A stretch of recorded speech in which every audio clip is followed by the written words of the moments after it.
So after you've booted up your device for the first time and given it a few minutes to fully initialize, this will become your main menu each time you power on your device.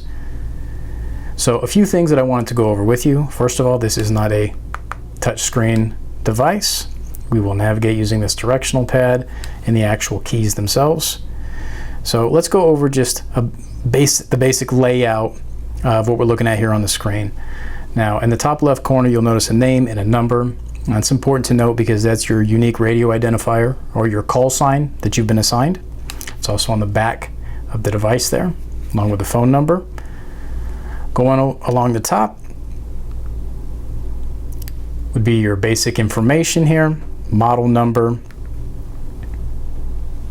Next icon over is your flashlight feature. So these do have built-in flashlights. Going along the top there, next icon looks like a bell. That is your notifications. So these devices do have the ability to text, to share location, and do a few other things, which we'll go over in greater detail in some of these other videos. Last icon there on the top row is to exit this kiosk mode. That's not something that you're going to have to worry about on a day-to-day basis. As an end user, that would really only be used if your device needs to be serviced. So continuing on down here, we've got the AT&T push-to-talk app. That is likely going to be what you are using the most on a day-to-day basis. So if we click on that, you'll see that is going to take you to a setup that most of us are familiar with, your walkie-talkie mode or your two-way communication mode. We'll have a video specifically on this coming up as well.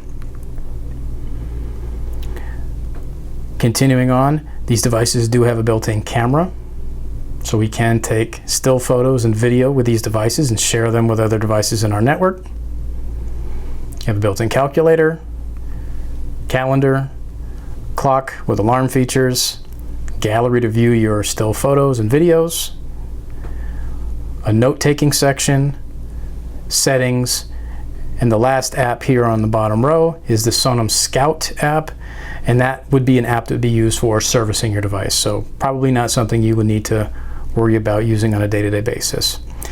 All the way at the bottom, we have this option for an emergency call. So these are technically phones that have been modified for two-way communications purposes, but they can make emergency calls. So if you were to click on that button, it's going to ask you here if you really want to place an emergency call. If we select yes, that would place a call to 911. So everybody who has one of these devices has the ability to call 911 if necessary.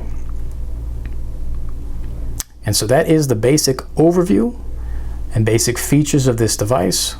We'll dive in and go in greater detail on some of these other specific features in other videos.